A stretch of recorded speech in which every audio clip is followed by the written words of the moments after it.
in late September of 1941, just outside the city of Kyiv, there was a quiet ravine called Babi Yar. It was not famous. It was not meant to be.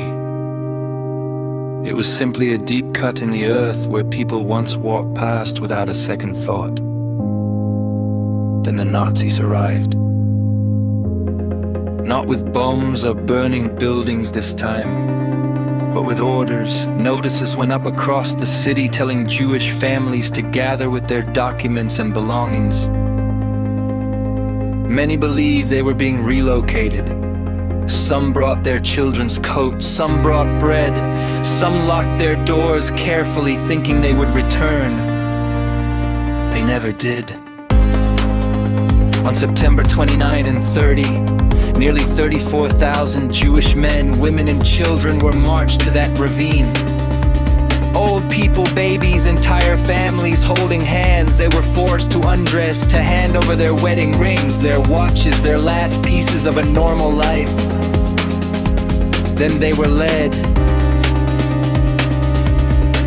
group by group, to the edge. There were no speeches, no trials, just gunfire. People were shot at close range and their bodies fell into the gorge below, layer after layer, until the earth itself became a grave. Within 2 days, almost the entire Jewish population of Kyiv was erased. Let that sink in. 2 days. A lifetime gone. And did not stop there. In the months that followed, more victims were brought to Babi Yar. Roma families, Soviet prisoners of war, Ukrainian nationalists, anyone the occupiers wanted gone. The ravine kept swallowing lives, quietly, without mercy. What makes this even harder to bear is what came after the war.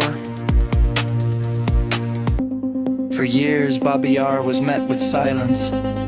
Under Soviet rule, the victims were rarely named as Jews. There was no proper memorial, no public reckoning. A place where tens of thousands were murdered stood with barely a whisper of what had happened there. It took poets, survivors, and historians decades to force the truth into the open, to say their names, to admit what was done, to give back a measure of dignity to those who were stripped of everything. Today, Babi Yar stands as a memorial and a warning. A warning about how fast cruelty can take over when hatred is given permission to speak and act.